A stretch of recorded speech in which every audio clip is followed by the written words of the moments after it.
Oh, hold on. Peace, happy and healthy family and friends. It's Ariane Fresh and Jay here coming to you live, episode 3. Happy New Day with Ari and Jay. Oh, yes, indeed. I'm having a technical difficulty because we're going live on IG too.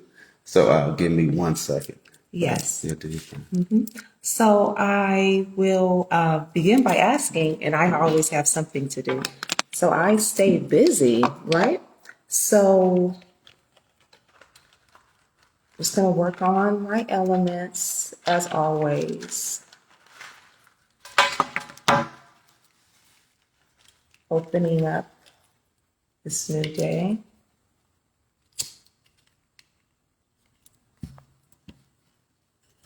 With simplicity.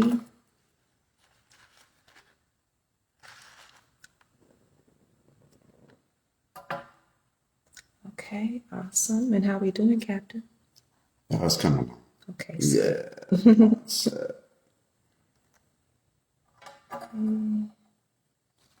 and how is everyone today? Let's see here. That was okay, perfect. Getting the sage together. Smudging is part of an everyday practice for me. It's soothing, smells amazing, and creates a shift in the environment. Upward shift in the environment. Okay, so those are going, smelling good. Okay, so one moment, please. Yeah, just getting things set up on IG. Oh, no, it's fine. Had a glitch. It's our first time going live on both platforms. Okay, and are we live on Instagram? Almost. Okay. Okay. So Facebook and IG. Here we go. I'm excited about today's topic. Yes, Are yes, you? indeed. Yes, Yes. indeed.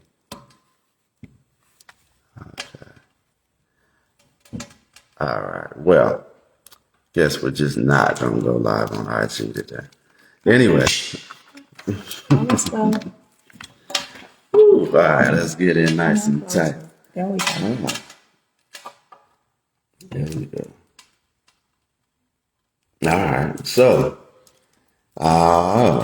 let's get it going. So happy new day with Ari and Jay. We're ready to knock it out the park today. So our topic for the day is what is our inspiration for going into the wellness industry? What prompted us to become wellness counselors? What prompted you to become a wellness counselor and do what you do? And what all do you do? And then we will take it from there. Goodness. I have quite a few things that I do. I focus on what I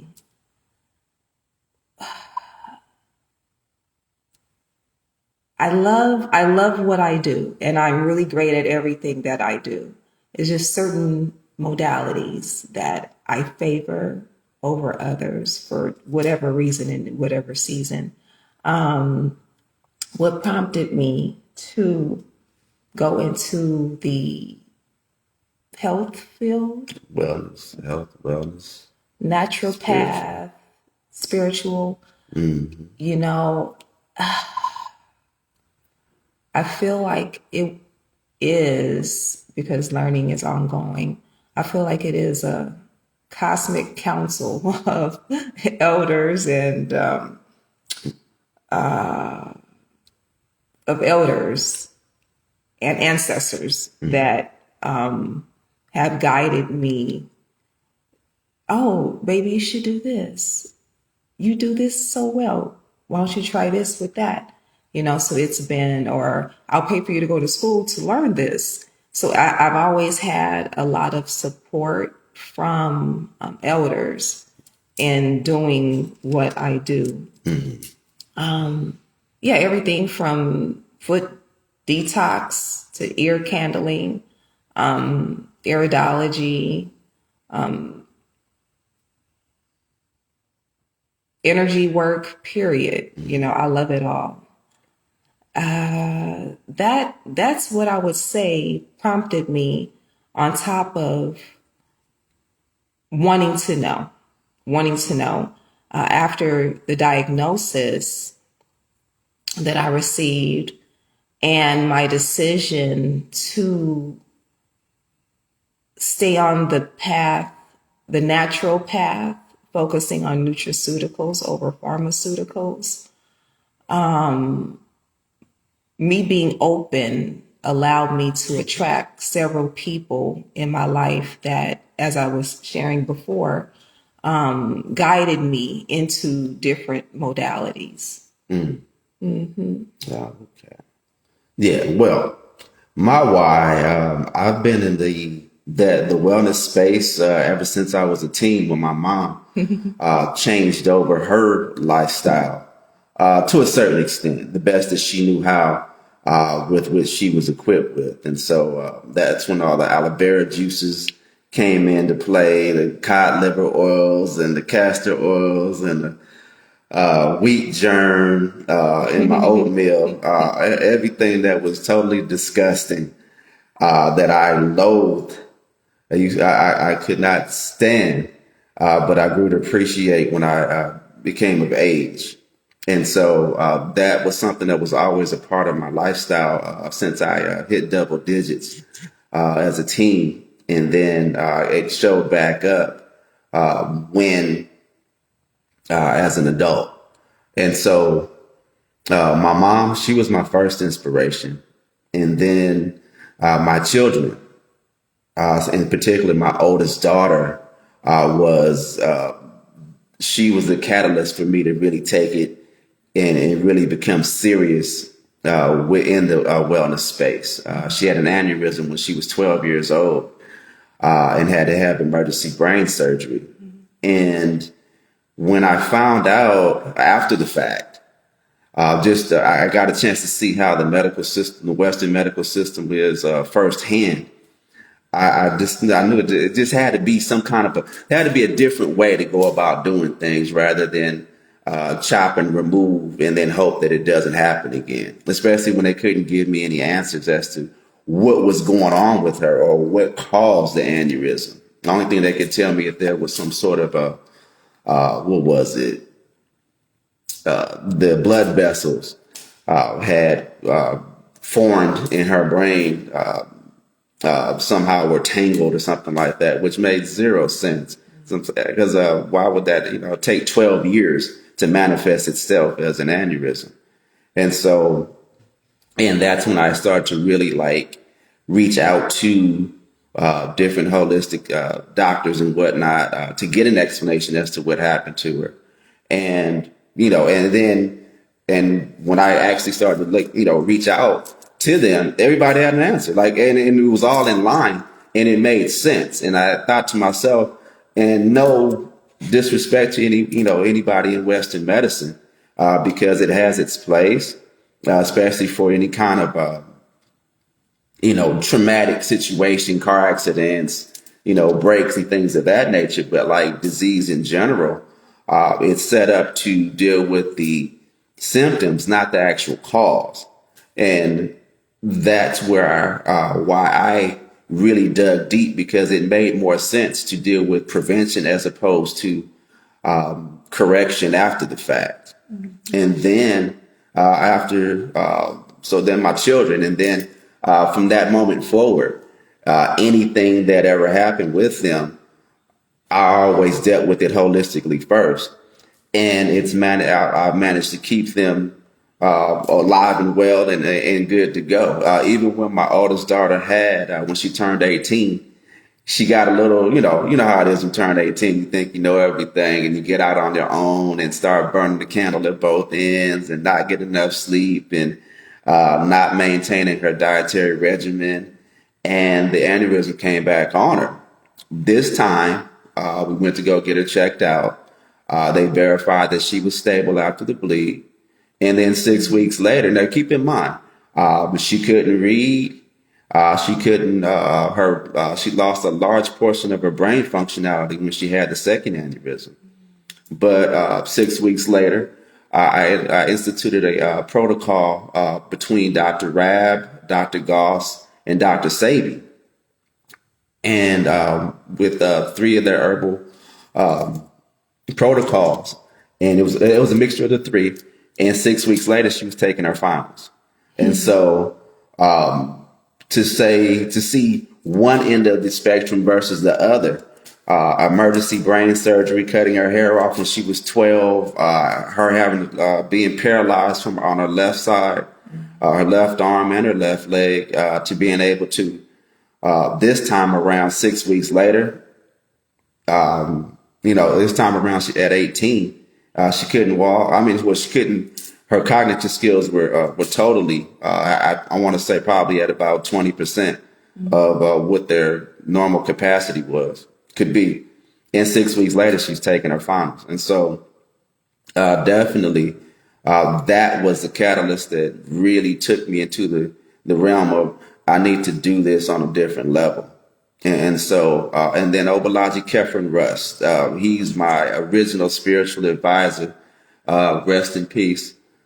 And he really, really, really instilled in me the possibilities, expanded my vision and my understanding of how far that, I could go into this space, because he opened my eyes to he's, if anybody knows Obalaji, his thing is research.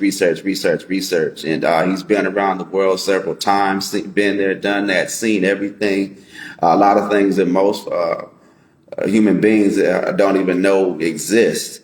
And under his tutelage, I was able to really grow, even though I was young in the game at that point.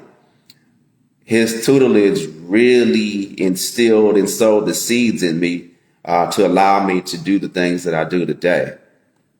And so, so between my mom, my children, even in with my family. And so, my grandfather, he had stage 3 prostate cancer. And after he took that first round of chemo, he came to me, he's like, Jeff, I can't do this anymore. It was that chemo took him down so bad. And he finally, because I had been telling him, I said, hey, there's options to it. You don't have to do that. I said, most doctors won't give their own family chemo. You already know. Yeah. Yeah. And so, and after he took that first round, it took him down so much that he said, you know what, I'll listen to you. Let me, I'll entertain, what you have to offer. And so we utilized a protocol from Dr. Rab, which was extraordinary. And lo and behold, by the time he went back to go get retested to determine, he delayed his next round of chemo. And then once he got retested, he was good to go. The cancer had been eradicated. And so that right there, that's what moved me into doing wellness on another level, because that's when I really started to pursue and go after just learning everything that I can learn to see how I can incorporate it and help others, because there's no one modality that works for everybody. And so there's always something that can be taken from each modality and then incorporated into, or everything doesn't work for everybody. And so I like to have a nice, in my toolbox, in my wellness toolbox, I like to have enough tools that that will resonate, with any and everybody whenever they need it. That's nice. And to bounce off of some of the things that you shared, family has a lot to do with how we develop. It's a village, and honestly, as long as that village is alive, it still has, it still can impress upon your life. And so I do share with you, grandfather having cancer, and mine did not make the choice to do anything, natural. And seeing that was extremely heartbreaking. And, me being diagnosed at 18, my grandparents were there. And they encouraged everything that I was taking, all the herbs and creating things for me. And it was, what was most interesting was that both my grandmother and grandfather passed of cancer. But what was interesting was that was, the healthy eating was okay for you, for Ari, but taking it and having it in their own lives, that was something that was never really adopted. And it's never too late to advance your health. The diagnosis does not mean that you have to own it. So that family does have a lot to do with it. I remember my first viewing of an ear candling was my uncle actually doing the ear candling on his two daughters, my cousins. Oh, wow. Yeah, so I'd seen it before, and then a couple of years later, I'm told by an elder, like, okay, this is something that you'll be really great in based on X, Y, and Z. It's a calling, and every modality that I've attracted has been great. What are some folks saying? Are we talking to some folks right now? I see you guys. Hello, welcome to our live broadcast. What happened? Okay, yes. Okay, we got the, okay, love, love, love, love, love. Yes, we see you, and thank you so much. So family, and even when we were talking initially, I recognized, because it is a calling. It's what I would call a discipleship within health and wellness. And disciple, we think of the 12 disciples in the Bible and everything. No, disciple simply means one who is disciplined. If you look at etymology, disciple, discipline, pretty much the same word. So one who moves with discipline. So for over the 20 years, for over the amount of years that you have been actively, exactly. And,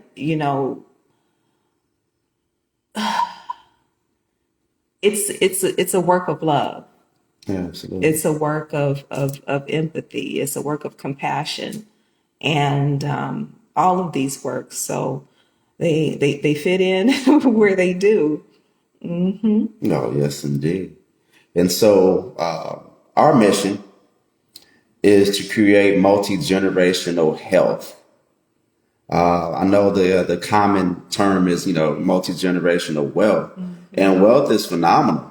But without health, without being able to actively be able to enjoy it, because a person is out of alignment and full of disease, all the money in the world doesn't mean anything if you're not healthy enough and able enough to enjoy it, to partake in it. If you're not in your right mind, because of there's some sort of an illness that is set in, and so our mission is to create multi-generational wealth moving forward. That's what's in our hearts. That's what we do for our family.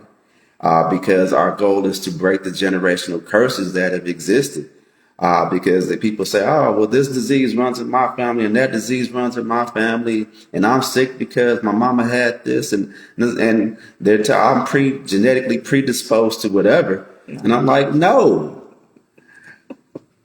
I said, what's passed down in your family is toxic habits that cause the conditions that run in your family. Absolutely. And so the culture of poor eating, the culture of poor mindset, the culture of self-doubt, when you start to add in the epigenetic curses that get passed down, now you're talking about some things on a whole different level.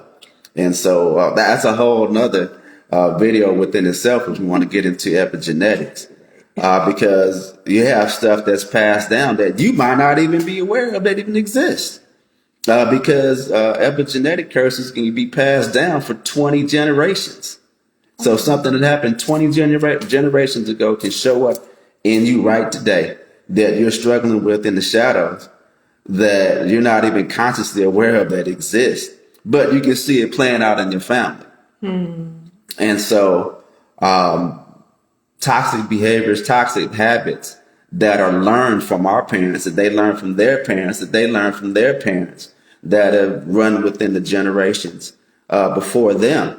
That's what causes the issues that we have. That's a big proponent of what runs in your family. It's just poor habits. And then so what we become is a change agents for our family so that what was it? Breast cancer runs in my family, supposedly. Diabetes, hypertension. That's something that's common on my mother and father's side of the family. And that won't exist. That ends with my generation, not on my watch. And so my babies don't have no choice, even though they may not have the cleanest of diets per se. Now that they're, out of the house, they still know what their base is. They have a barometer of when they get too far to the left, how to come back to the right. And worst case scenario, just like yesterday, my baby girl was, going through some things and I shut everything down to go look after her and make some of that citrus onion soup that is out of this worldly it's pretty much my go-to cure-all. And to get her back on point because she had this real nasty flu that's been holding on to her for a while. To be able to do that, so they always have, daddy to come back to. And that's something I want to be able to instill and teach others that, it's not only that I can do this, anybody can do it if they choose to put their mind to it and learn the information.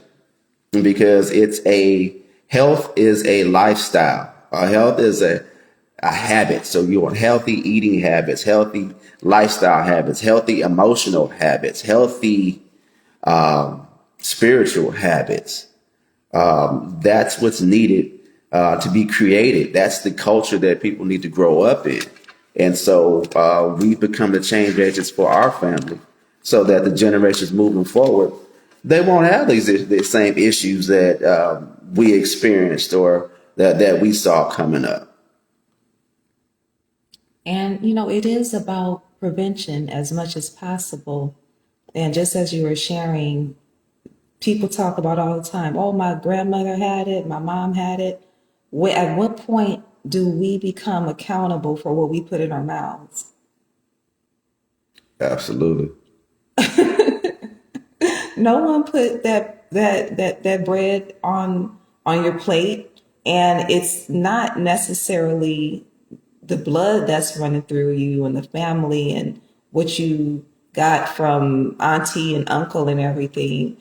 What runs in the family is what we put on our plates. So whatever holidays or whatever we all come together, you have a doctor, you have a lawyer, you have a cheerleader, whoever, whole family, whole lot of folks, and everybody has the same thing on their plate. The funniest thing, and it is sad too, we're talking about family gatherings or family input and being accountable for our health and being change agents. When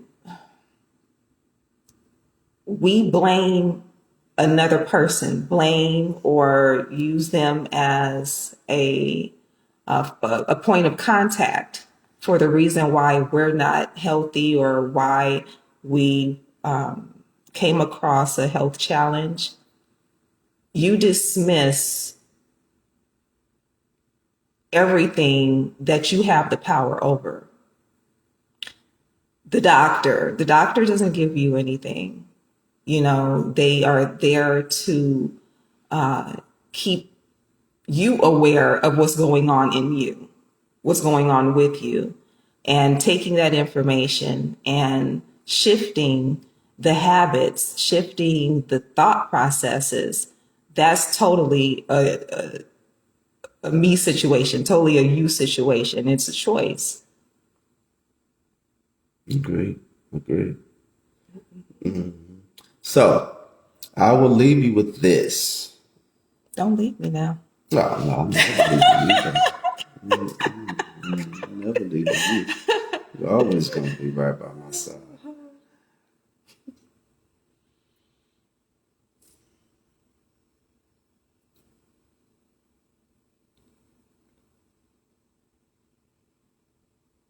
The only difference between you and your disease or whatever health challenge you're experiencing right now is a shift in your state of being, a shift in the way that you think, a shift in the way that you approach the situation.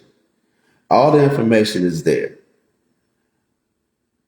What causes, we are the our existence in this moment right now is a grand culmination of everything that we've experienced up to this point and the choices that we've made. So, if you're struggling with some sort of health challenge, the number one thing that you can do today is look at the habits that you do on a daily basis that have gotten you to that point. It's not something that just happened to happen to you. You don't just happen to catch something. Your immune system's dropped down to a point where you can't fight anything off. We're all exposed to the same things every single day. Why do some people get sick and some people don't? It boils down to the degree of where their immune system is at, and what determines where your immune system, how strong your immune system is, how you eat, how you conduct yourself, your emotional wellness, your dietary wellness. And when I say diet, I actually want to, Bob Elijah, he always would correct me whenever I use the word diet. You could say alive it. And so you have to eat to live. Eat to live. And so we don't do dieting because a lot of times people view dieting as something that's temporary so they can go back to doing what they used to do. No, you need to alive it. It's a shift in your mentality, a shift in your daily habits, a cultural shift on what you put in your cabinet for which you put in your, what you put in your mouth. And so we have to institute positive, healthy lifestyle changes. And so you can change your life right now today by making that shift. Is it easy? No, because especially if you're talking about eating regimens, those parasites inside them, they're probably telling you right now, don't listen to him. They're probably shutting your brain down right now. The parasites that inside your body said, oh, hell no. Is he telling you to change? Yeah, I'm telling you to change. Wake up. Open your mind. Who's at the wheel? A lot of times we think that, the choices that we're making are us, and they're the parasites that inside your body that are making those cravings. Would you really? Would you? Oh, you know what? Oh, yeah. Would you voluntarily go take some cyanide? Hell no, you wouldn't take no cyanide. Would you voluntarily go eat poison? No. If you knew it was poison. So look, let me tell you this. Half the stuff that's in your cabinet, damn near everything you get from a fast food restaurant is poison. Yeah. Your body will tell you this is poison. It will. Your body tells you all the time. Look at it. Look at yourself in the mirror. Do you like what you really see? Hell no. Most people don't. Oh, I'm accepted. Okay, yeah, I get you accepted. But do you really like it? Do you really love it? Do you think you can do better? 9 times out of 10, the reason why we eat the things we eat or crave the things that we crave is because there's something going on inside of us by the name of parasites that are craving this stuff. And so you got to clean that out. You got to make a shift. So is it easy? No, but there's a process to it. And if you really, really, really are struggling with making that happen, you need some help doing it. You need an accountability partner. By all means, we right here. Give us a call. If you're ready. If you're ready. Yeah. Everybody's not ready. Nah. You know, because one of the first things that is shared with anybody, no matter what modality that we are using on a particular person, when it comes down to the question of, are you willing to stop or let go of the things that got us to this point right here? Yeah. It's a winding road that gets us to these diagnoses. Mm-hmm. Like, are you willing to be accountable and focus on what brought you there and stop it? I didn't say it was simple, but stop it. And who is it saving? Saving the person that is careful about their living situation. Yeah. Yeah, because most people, are you eating to live or are you eating to die? It's that simple. There's no gray area. There's no kind of, sort of, or this is sort of okay. It's either good or it's bad. It's either adding to you or it's taken away from you. And so when you think about what it is you're putting in your mouth, you think about what it is you're watching on TV, what you're watching on social media. Is it adding to your life or is it taking away from your life? And if it's taken away from your life, guess what? You're killing yourself.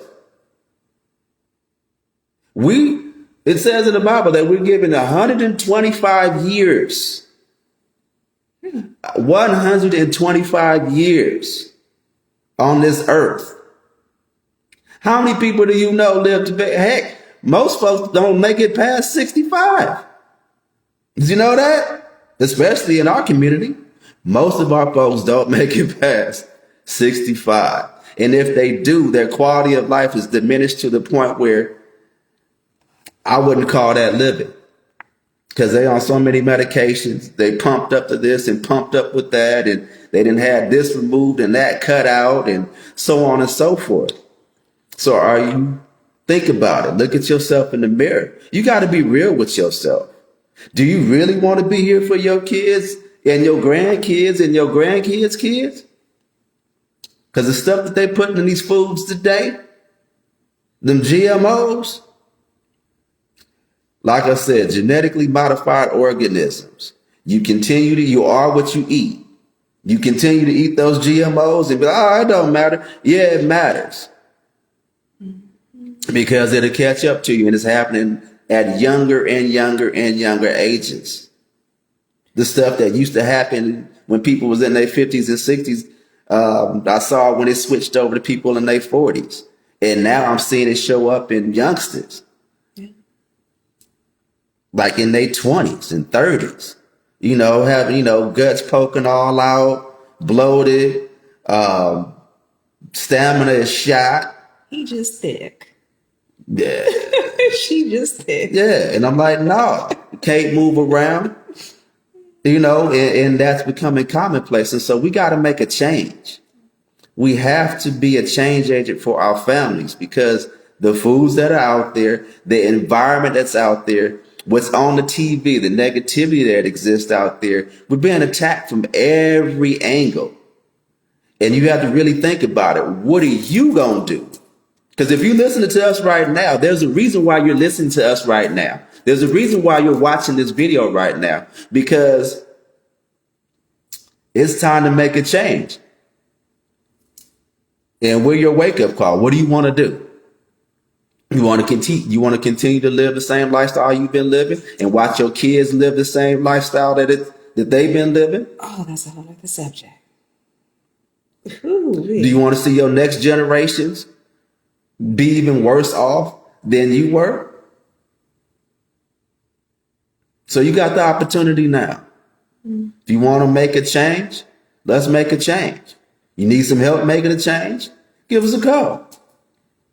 But there's plenty of information out there. If you don't know which direction to go in, hit us in the DM. We'll be more than happy to help you out. And it's about encouragement. And there's a reason that the opening is stated, peace, happy and healthy family and friends. It's a projection. It's a projection of happy and healthy. So you listening to that, you receiving that. And even if it's just five percentage of your day, that is just that moment. Always keep your best moving forward. I don't know why. This is coming to my spirit. Somebody has surgery coming. And they're wondering if it's the right decision. I apologize. Oh, it's all good. When the spirit moves, you got to roll with it.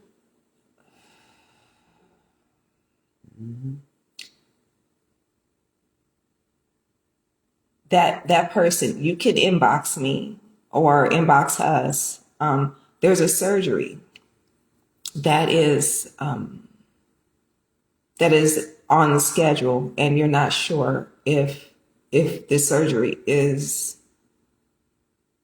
will accommodate what's going on with you. I'll just share, and then we can talk later, whoever it is. The body does not know the difference between surgery and a stabbing.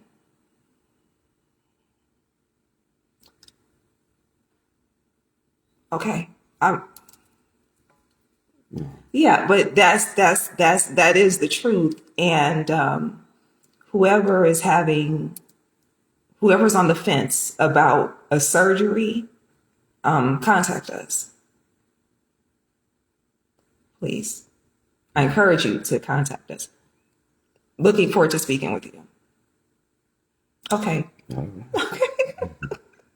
Yeah. So that being said, I know today was a little bit on the heavy side, but it was in our spirit to really take it there today because somebody